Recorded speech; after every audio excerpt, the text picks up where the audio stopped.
Morning everyone, my name is Audrey. I am Stitchy Witch 42. Today is the 2nd of May 2022 and I'm a Queenager. I was on vacation last week, but the week before that when I was still in the store, someone asked me about me going on vacation, and I said, well yes, I'm going over to the coast to celebrate my Queenager birthday. And there was 2 customers standing there and the cashier. And they all got this look on their face like, what is a Queenager? So I explained to them, you know when you're 12, you're preteen. And when you're 13, you're a teenager. Well, that last week in the store, I was 62, so I was pre-queen. And I celebrated my 63rd birthday over at the coast, so I am now officially a Queenager. I saw that phrase on a t-shirt and I loved it, and I'm going to embrace it. I'm a Queenager. So it's been 2 weeks since I've done my last video. If you don't know, this is my channel about cross-stitch life, the universe, and everything, and there is no rhyme or reason as to how I do my videos. I just see it as we're visiting, and this is the conversation from my side. Yeah. Okay, so I went over to the coast last week. I was over there for Thursday night, Friday night, Saturday. 4 days, 3 nights, something like that. The plan was, I rented this little teeny tiny bungalow. I didn't know how teeny tiny it was until I got there. But I rented this teeny tiny little bungalow for Wednesday through Sunday. Check-in was 4 p.m. Wednesday, check-out was 10 a.m. Sunday. Mark was going to come over with me, but he works for a paving company, and you know, since he had not been working much through the winter, of course, the week that we're supposed to go to the coast, they had him work. So I went over by myself Wednesday evening, and he joined me Friday evening. It's all good. It's all good. So like I said, this place was teeny tiny, and that's okay. You know, for 2 people, teeny tiny is okay. But it had the most uncomfortable furniture ever. It had, every place that I've ever stayed at over the coast has a leather couch. Is there no such thing as a comfortable leather couch? My daughter had a leather couch for a while. You couldn't sit in it without flopping back and having 3 or 4 pillows behind you just to sit upright on it. This place had it was a leather futon, and it was uncomfortable to sit on. I can't imagine what it would be like to sleep on. On the other hand, it had the Princess and the Pea bed. This was a bed that was on a platform, and when I was standing up, it came to mid-hip on me. I'm 5'4". It came in 3/4. The 3/4 counts. 5'4" and 3/4, okay? It came up to mid-hip on me. I had to roll into it. And then it had one of those foam cushions that when you were laying there and you tried to move, you had to...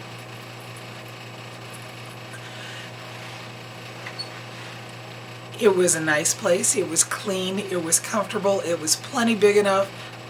Not the best place I've ever stayed, but for a beachside bungalow, it was perfect. It was perfect. Little community, I think, of 8 little bungalows there. I met a couple of other people that stayed there over the weekend. It was fun. I got to go and walk on the Pacific coast. I love going to the beach. I love getting down on the sand and walking and running my feet in the water. It is so grounding for me. It is so peaceful. So I went out Thursday morning by myself. I drove the 2 blocks over to the beach access and walked around down there. It was nice. I posted some pictures of that on Instagram, and I will try to include them at the end of the video. Then I went and did some junk shopping and looking around in Tillamook. I went to the Tillamook cheese factory, and they have an upstairs that you can go up and you can look down to where they make cheese and see what the process is and everything. And they have cow prints in the steps, the cement steps going up to the second floor. And yes, I'm the person who thought, how did they get the cow to walk up the stairs? I know it was a stamp. But still, how did they get the cow to walk up the floors, the stairs, the whatever? Words. We know I can't talk when I'm doing a video. And you have to excuse me, my throat is really dry today, so I'm going to be sipping a lot during this video. Anyway, the next morning, Friday morning, I decided to head up north from Rockaway, and I found a place that I had never been to before called Hug Point. Pull in, gonna go check out the beach in this area. Nice asphalt walkway down to the steps that led down to the beach. And that last step, seriously, when I stepped off that last step, I thought to myself, how am I going to get back up by myself? Because it was tall. And then there was the big river rocks. There was about 5 feet of those to walk through. And you know me, my legs, my ankles, my feet, not the best, but I made it across. Met a couple of ladies walking on the beach, and they told me that if I went down around the point, there was a waterfall. But then they warned me, be careful, the tide's coming in. Well, the point is right out at water edge. So I walked around it, and gorgeous, gorgeous waterfall, some caves next to it. I snapped a couple photos, and I turned back around and walked out past that point again, and the water was coming in. And when I got back, there was a whole bunch of people on that side of the beach, so I thought to myself, good, if I need help getting up that first stair, someone should help the old lady, the Queenager, you know. Mark showed up Friday evening. We cooked a wonderful steak dinner. And then Saturday, he and I headed up to Astoria. Where I was staying was in Rockaway, and if you look on the Oregon coast, Rockaway is between Tillamook and Seaside, and Astoria is above Seaside. So we drove up to Astoria, went walking around looking at a bunch of different antique shops. I got myself, where's it at? I found myself a flower frog. See, there goes my voice. A flower frog. And I like this one. It's a small one, so it'll fit down here on my side table, but it's perfect for keeping my scissors in. So we were walking around, went to, I think we walked a dozen blocks or more, and we went to 4 or 5 different antique shops in Astoria, and my legs were starting to hurt.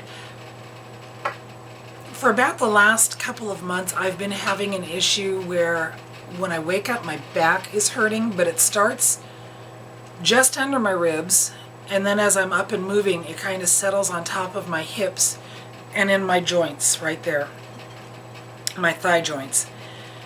And that's where it was starting to hurt as we were walking around. So we got back in the car and we drove down to Seaside to have lunch. Seaside is a tourist attraction like you wouldn't believe.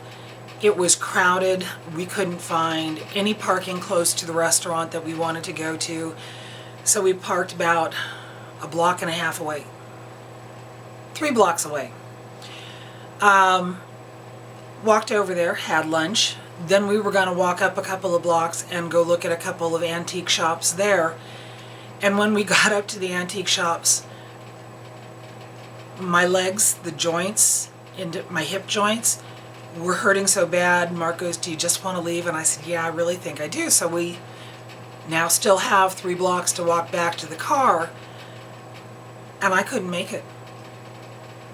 I got to the point where I was just stopping and standing because they hurt so bad. Mark finally told me, he goes, "Do you want me to go get the car and come get you?" And I said, "Yeah, I think that's what we're going to have to do." So while he's leaving, I'm thinking to myself, I'm still in the rental car from my car being in the shop, you know, from renting over the shopping cart. Anyway, so I'm still in the rental car. The rental car has a really high driver's seat, and my head almost hits the roof. And I was thinking to myself, how is Mark going to be able to drive? You know, is he going to have to be hunched down like this? It's a hydraulic seat, and he figured out how to lower the seat for me. I've only had it 3 weeks. I am naturally blonde. Thank you very much. So he came and picked me up. We drove back down to Rockaway. Went to yet another antique store because, yeah, I'm hurting, but I'm still going to try. Went back to the bungalow, and then that night we went out for a fantastic seafood dinner at a place called Pirates Cove. So if you're ever on the Oregon coast and you want to have a really good dining experience, it's in Garibaldi, it's on the bay, it's called Pirates Cove, and it was worth it. It was so much fun. I had a lovely time over the coast, and I just absolutely enjoyed it. And I got a surprise while I was over at the coast. I packed my laptop with me because I know that I want to do things on my laptop while I'm on vacation, because that's me. I also took it because I can watch YouTube on my laptop. So Friday morning, which was my actual birthday, I open up my laptop, I go to YouTube, and there's a video from Jolyn. So grateful. She recorded it on my birthday, and she wished me a happy birthday on my birthday on her video, and I want to tell you, I was just tickled, touched. You made my day, Jolyn. Thank you so very much. My trip at the coast was just absolute fun. And there was one other thing that I wanted to tell you about that I discovered when we were up in Astoria. We parked the car on a side street. I get out of my car and I look up and I see this sign on a building and it says Heaven and Earth Designs. And I'm going, So I took a step closer to it and I look at it again. It says Heaven and Earth Designs. And I look at it again, and it has a hoop in the center of it, and it has a needle and floss. Heaven and Earth Designs is in Astoria, Oregon. Actually, they're located in Warrenton, Oregon, which is right next to Astoria. I think this may have been their previous shop. They don't have an open shop anymore that I'm aware of. They do everything online. You know the people, you know, if you stitch Heaven and Earth Designs, you know what I'm talking about. But I did not realize that that's where that they were located in Oregon. So, news to me. I shared it. It's not a shop. I think they do everything out of their home, which is in Warrenton, and this office is in Astoria. Okay, I did take stitching over there. One of the things that I took with me was my Beehive Mother Cluckers. The design that Becca, Sambrie Stitches, created for us, because all of us are Beehive Mother Cluckers. It's this little pattern down here. And I took it in a bag that was made for me and gifted to me from Colleen, who is a clucker. Anyway, I was working on this while I was over there. My goal was I wanted to get down the side and work across the bottom, because if you watched my last video, you know I need to stitch a deceased chicken on mine, because my namesake chicken, Audrey 2, has stood on a dead chicken's head. It was another Flosstuber. I'm not mentioning the names, but if you go watch the Sisterlies, they did. So this is where I'm at. Hold on. Pull the floss through the back. I've got my BE. I've got part of the M for mother. I've got the CL. I wanted to go down. I've got a couple of B's at the crown, and I'm starting on the B scap, and then I'm going to go over, and there will be a deceased chicken with Audrey 2 standing on top of it.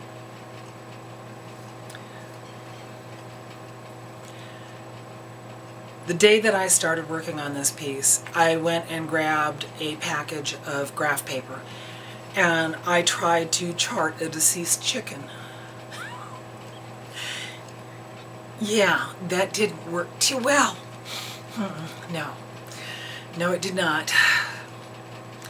So I finally decided that I'm going to take Becca's chicken and just flip it upside down, and it will have to do, because I'm not a designer. Anyway, while I was over there, I was chatting with the Cluckers, and I told them that I'm going to be bringing this with me to the next couple of gatherings that we get together, because I want them each to put their initials in the center of mine, because I want it to be all inclusive. So, Beehive Mother Cluckers. I did a giveaway on this pattern. It's going to be a PDF that Becca will mail off to the person whose name I drew. And I say it that way because I had issues, which I will get into. But before I talk about the giveaway, have you ever heard about Mike the chicken? This would be the point in my video where you do not want to be consuming anything, because I don't want anybody choking or spitting up their drinks. And at the same time, if you do, I need comments letting me know, because it's a need to know thing. Mike the chicken. A while back, Anna had made the comment that she watched a documentary on hummingbirds. So I went and found that documentary and I watched it. And fantastic documentary, by the way. David Attenborough, it's wonderful. Go watch it.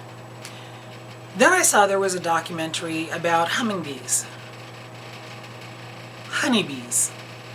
Words. I watched that, and seriously depressing. We're trying to kill ourselves by killing off the honeybees.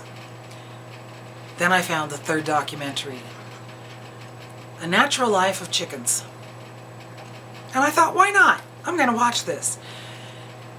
Now, when I first started watching it, I thought it was maybe a spoof because of the way it was filmed and the quality of the filming. But I realized it wasn't. It may have just been an older video, and that may have been the style at the time that it was recorded.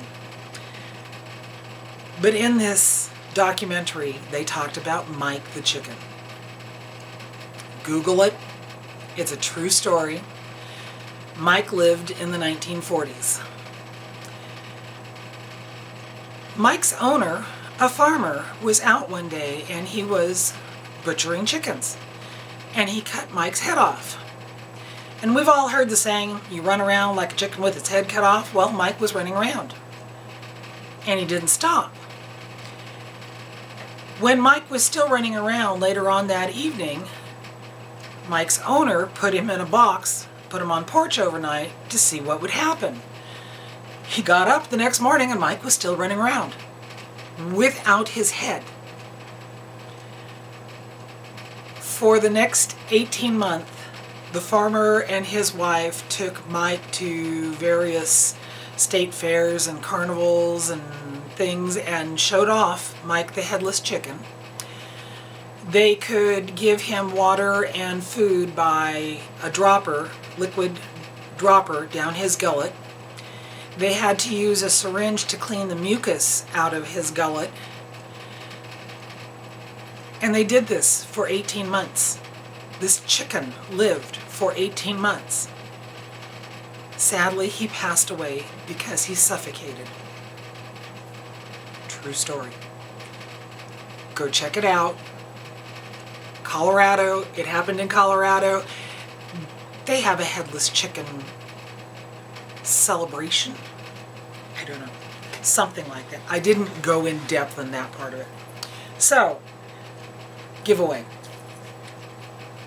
I was trying to do the random comment picker this morning, and for some reason it doesn't like the word Cluckers.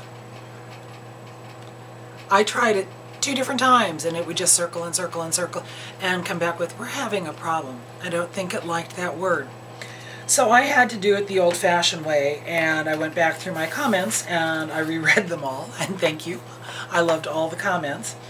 There were 13 people who commented with the word Cluckers on my video.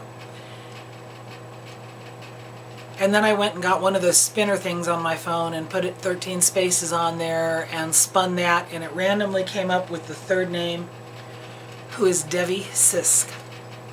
So Devi, I need you to contact me. My email will be down below, and I need your email address so that I can contact Becca and she can send you a copy of the PDF for the Beehive Mother Cluckers.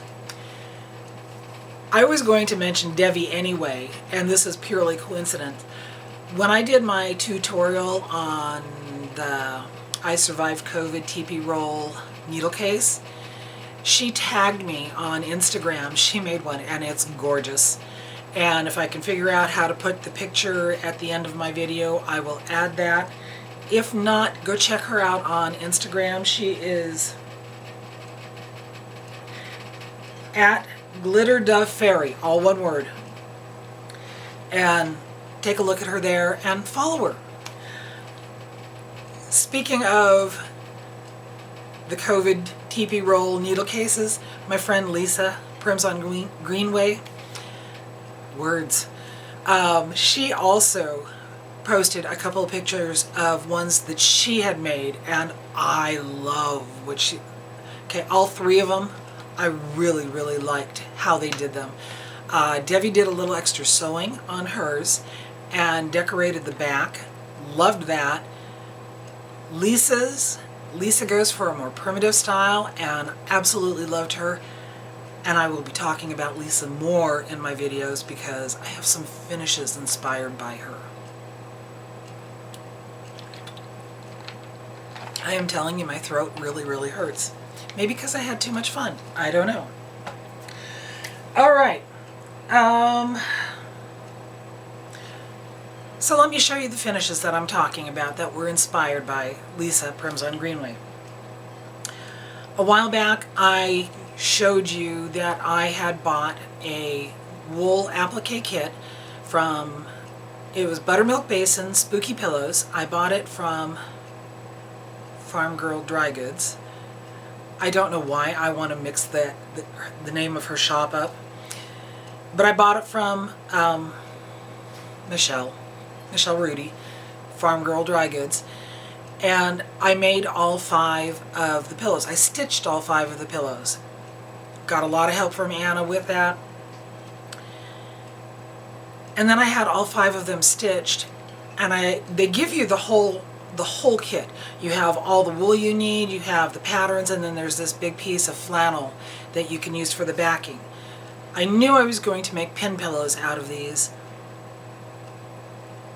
but I wasn't really excited about just doing a regular rectangular pin pillow because, you know, wasn't feeling it.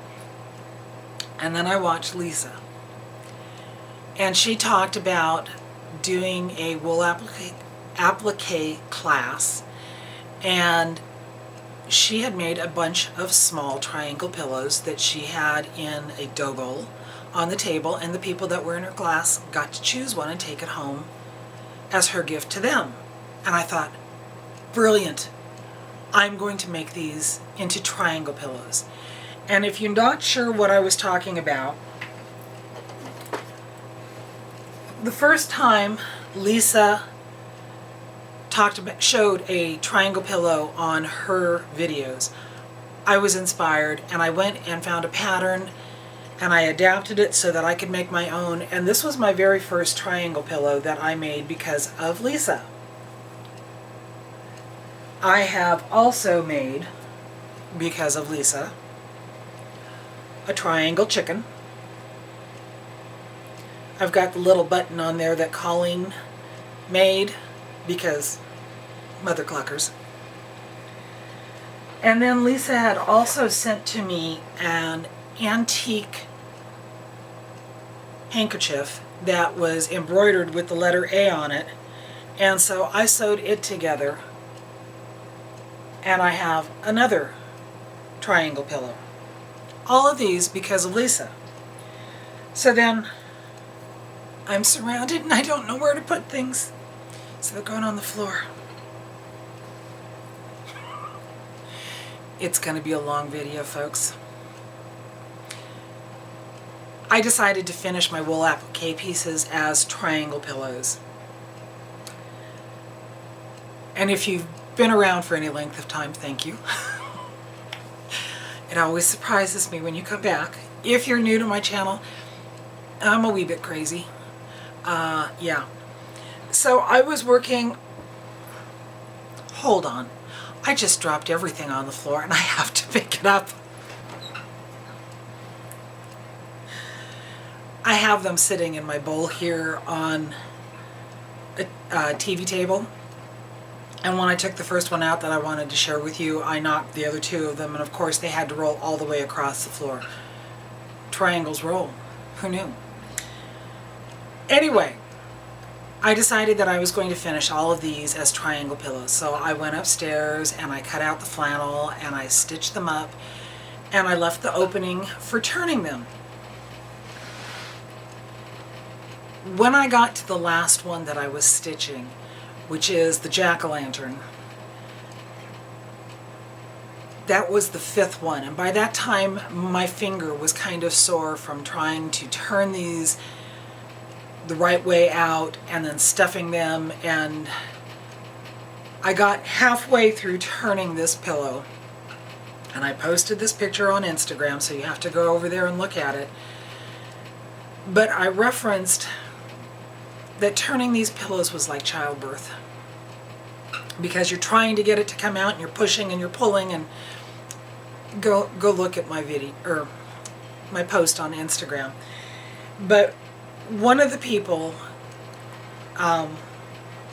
Susan Moffat, commented, she goes, "That's why they call it birthing a pillow." I never heard that term before, so thank you, Susan, for teaching me something.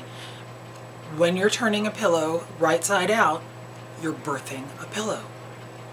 I birthed 5 triangles. Yeah.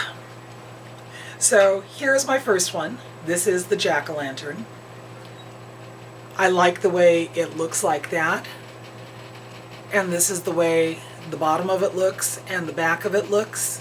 So this was the last one, and this was the one that I shared birthing of on Instagram. Then I finished the one with the haunted house. And again, making these into triangle pillows, I got to decide where this would be, you know, because I could have turned it and it could have been on the side if that's the way I wanted it. But I like the way this looks here because you see all of the haunted house. Again, you see the back. This was not one of my better meetups. No, this was one of the good meetups. That one didn't meet up so well. That one met up better. It's my own fault.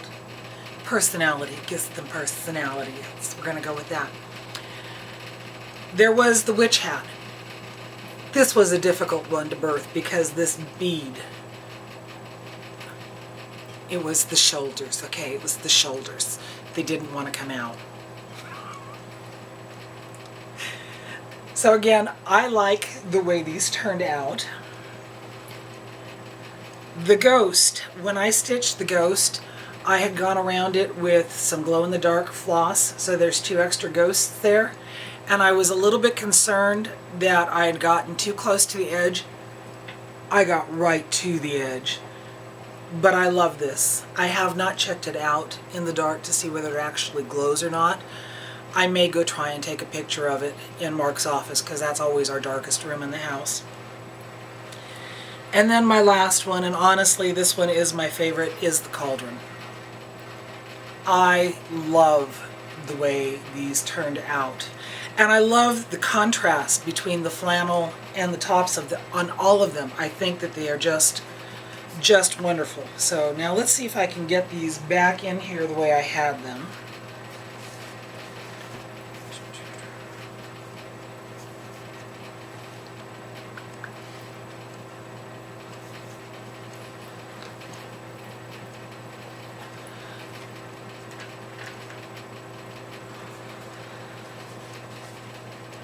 And there you are.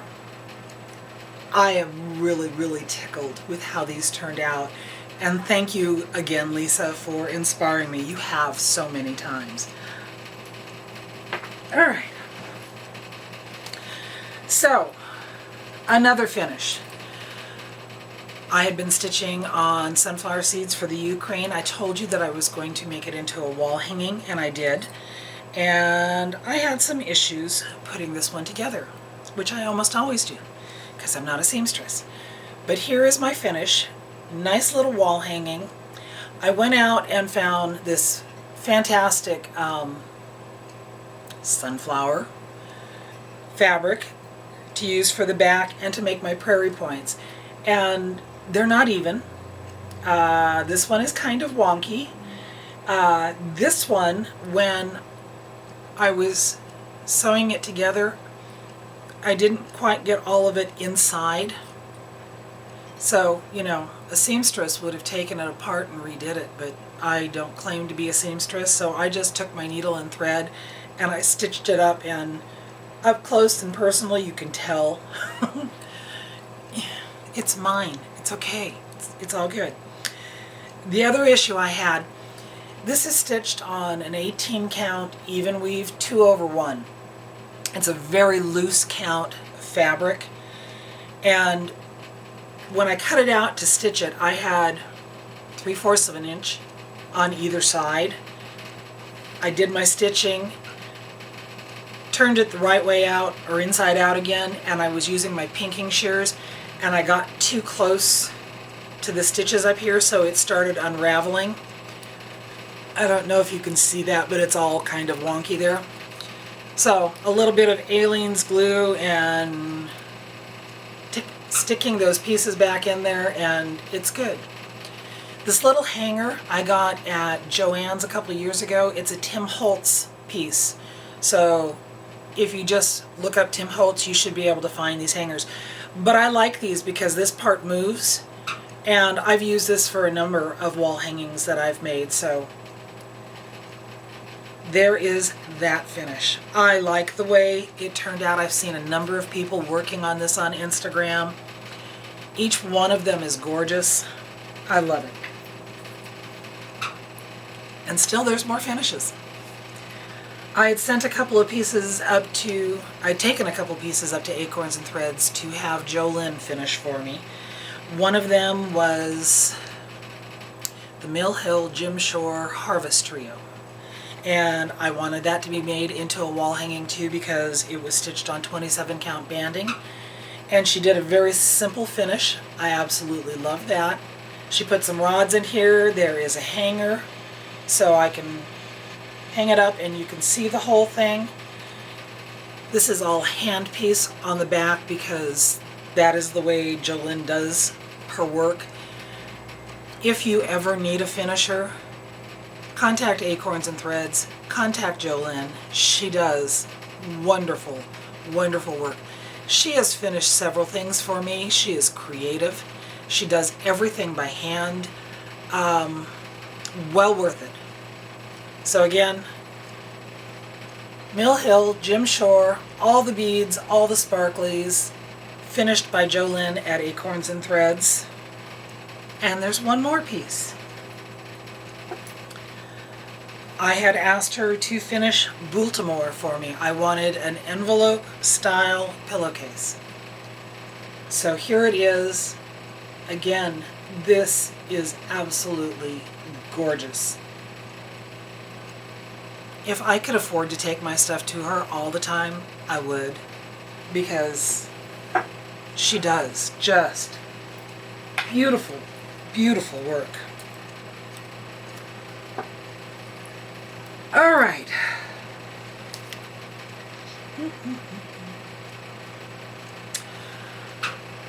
This is the point in my video where I have a joke for Colleen of stitching with the sisterlies, because I know how much she enjoys jokes. She gets them right away. And I have to share this one because I asked Mark the same question when we were over at the coast. It was a sign that I saw at a business, and it made me giggle. And as soon as I saw it, I knew that I had to tell Colleen. And I knew that I would tell Mark. And I'll give you Mark's answer, because my husband is weird. Anyway, Colleen, are you listening? Why doesn't the crab share? Why doesn't the crab share? So before I give you the answer to that, I asked Mark this. Why doesn't the crab share? And he goes, well, I would assume that the crab doesn't share because it's like a vulture and they're both scavengers.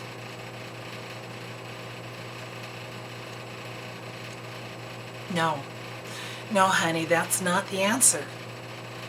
The answer to why doesn't the crab share is because he's a shellfish.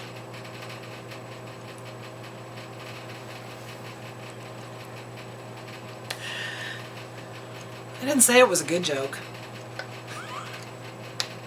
I love you, Colleen. I had to write your name down so I didn't say Cheryl.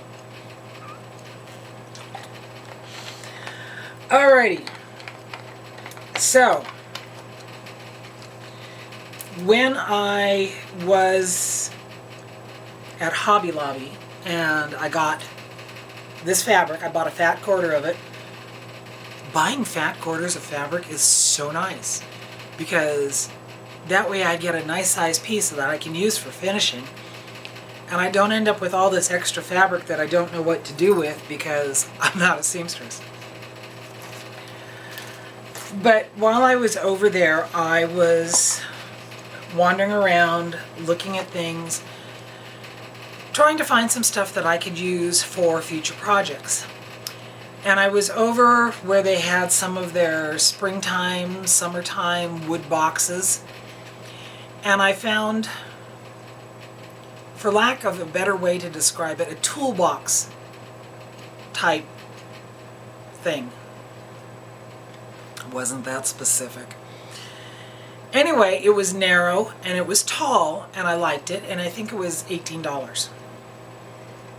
And I thought to myself, if they have this, I wonder if they have anything over in their unfinished pine wood piece section. And I walked over there and I found this. Hi there. This is what I wanted. I think this was $18.99 is the price.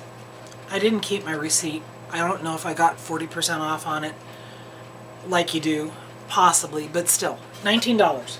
Not bad. Niecy Lynn, who I watch all the time, she has one of these that sits on her sideboard. And I like it because she can put a long piece of finishing on there. So I decided to go with this one rather than the narrower, taller one. There was $1 difference between the two. But I like this one because I thought I already had a couple of pieces that I could use this for. I stopped and bought some stain so that I can get the stain to a color I want. And if anybody's interested, the item number on this is 1431725. Rectangular wood box with handle. Anyway, I bought a stain so I can get this stained, and I'm hoping to do that later on today. But a while back I had stitched this piece. This was the quote from Pride and Prejudice. And this one is a little bit too tall. It stands up a little bit higher than the edges. But I want to do like Nisi Lynn does. I want to put some styrofoam in there and put some flowers in there, and when you do that you won't be able to tell that it's just a little bit too tall. But I also have another one that I stitched 2 Christmases ago, I think, 2020. I think I had it out for decoration this last year. This is the Bah Humbug piece, and this fits perfect. So I want to get this box stained up, put a couple of magnets on the box, and then I can put the washers on the backs of these, and I will be able to display them when they are appropriate. Of course, Bah Humbug is good year-round, right? Right? I know, you're with me. Okay.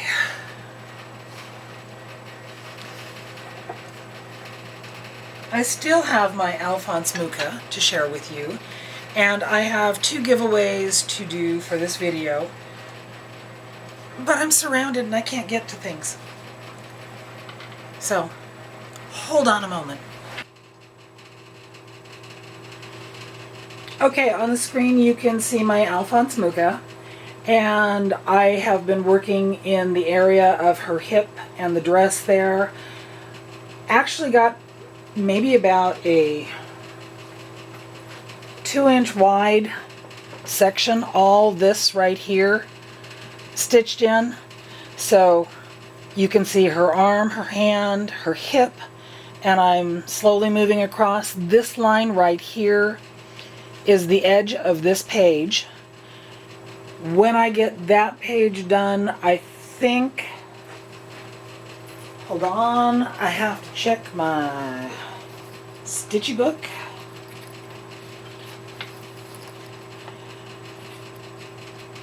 When I get that page done, I will be officially halfway finished with this. She is 28 pages, and that is page 14 that I am currently working on. I know when I get it finished I'll actually be over 50%, because you can see I like to stitch down into pages, and I've stitched over here on this. So I'm almost at 50%. But I got a lot of time stitching her over at Rockaway. I could take her outside. There was a picnic bench out there, and sit in the sun between the rain showers and get some stitching on her. Love working on her in natural light. Absolutely love this piece. I need to get it finished, and I'm only 50% there. That's okay. It will get done.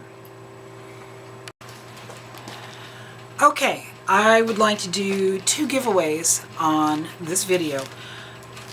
I've been going through and cleaning up and organizing all my stuff that I have upstairs, and after doing the finishing fabrics and getting all the floss tribbles put away 3 different times, and getting my stitching fabric hung up in the armoire, the next thing that I did is I went through and I started sorting through my patterns. Compared to some people, I really don't have a lot. Really don't have a lot. And I go through every once in a while and I sort through them, and I would make a pile of, well, I can use these for giveaways, and I know I don't want to stitch these, but maybe I might want to try selling them. So because of that, I started a second Instagram page, Stitchy Witch 42D Stash. It's a public page, and I'm going to try to post some of the patterns that I would like to try to sell on Instagram maybe every Thursday. That's an idea. If I could put up 3 or 4 different ones every Thursday. I currently have a couple that are up for sale on Stitchy Witch 42D Stash and a journal that I made. So if you want to go check that out, please do. But I got my patterns sorted. The ones that I want to keep as collection pieces, the ones that I want to stitch, the ones that I think I might want to try selling, and the ones that I want to... Sorry people, my throat is just getting me. Use as giveaways. Some of these have been sent to me by other people. Thank you very much for sending me things to pass along.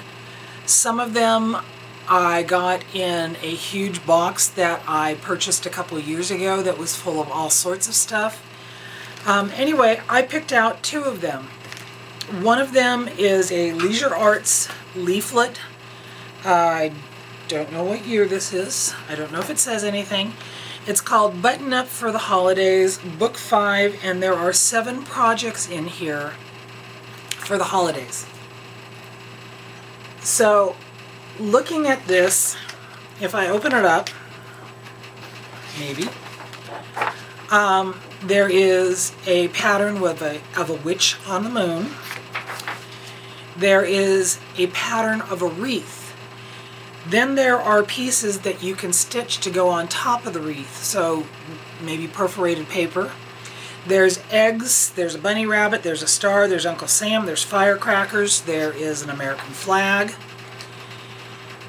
Then there is a Santa that says Believe over the top of it, and a Santa with his arms stretched out. And underneath that there is a doll, a jack-in-the-box, a bear, and the boat, and greenery. Oh no, the boat. There is an angel. There are more pieces that can be stitched to go on the wreath.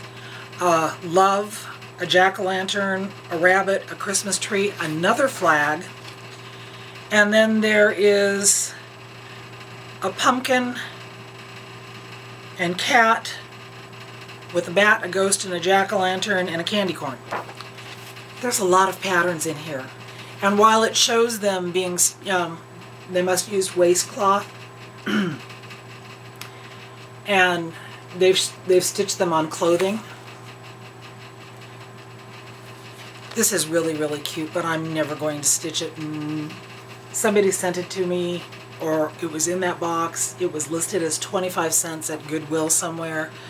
So if this is something that you are interested in, all the normal rules apply. Please be over 18. Please be a subscriber. I will send it anywhere. The please be a subscriber, I'm changing that up. I was watching Teresa Kogut, her 40-second video, and she was talking about being publicly subscribed. And I know a couple other people have mentioned that on their videos too. There is now a way that we can tell when we're looking at the comments if you are publicly subscribed. And if you want to know how that's done, please go watch Teresa's video. She explains it way better than I can, because you know I have issues with words. But if you're going to enter a giveaway from me, please be publicly subscribed. When I drew the names for my giveaway for Becca's pattern, there were 13 people that commented. 7 of them did not show as being publicly subscribed. A couple of them I know are regular followers and have been for almost the whole time that I've done videos. But going forward, if you're not publicly subscribed, you will not be able to win a giveaway from my channel. And I think other Flosstubers may be doing that because we want to make sure that it's going to go to somebody who actually might possibly stitch it and not some troll. So, be over 18 so I can get your address. Be publicly subscribed to my channel. I will mail international. If you are interested in this pattern, say button, B-U-T-T-O-N. Now, the other one, there's two parts to it.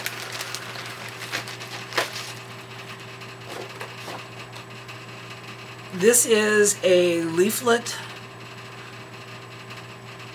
The Tales of Haunted Hollow by Sigrid Designs.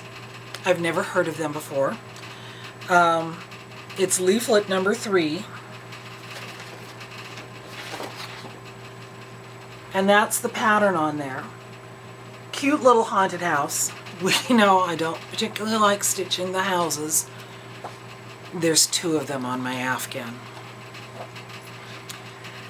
But it also shows that there's buttons that go with this. And I have the buttons from Alba Creations.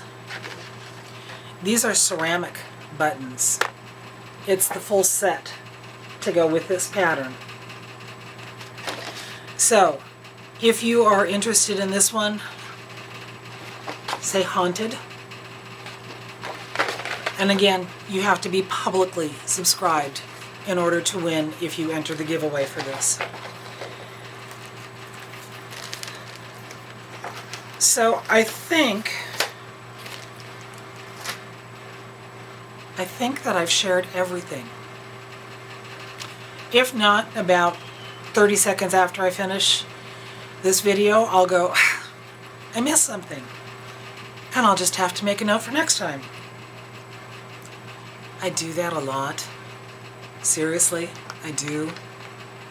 Yeah, I do it a lot. It's cold and rainy outside.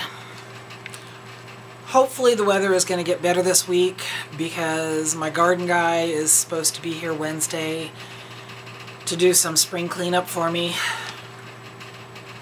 I hope it's nice enough for him to show up. Thank you all for coming and visiting with me. Thank you for being subscribers. Please go check out Teresa Kogut's video on learning how to be publicly subscribed.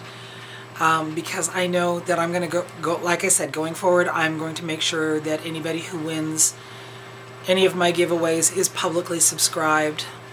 I fund my own channel. I don't do the Buy Me a Coffee link anymore. My channel is monetized. I don't earn a heck of a lot from AdSense. I want to know that I'm sending something to somebody who is possibly going to be, or who is a cross-stitcher and is possibly going to stitch it. And I don't think that that's much to ask for, that you're publicly subscribed. So, until next time, thank you for visiting with me. The mouth, the words, issues, as always. Live long and stitch on, my friends. Bye-bye.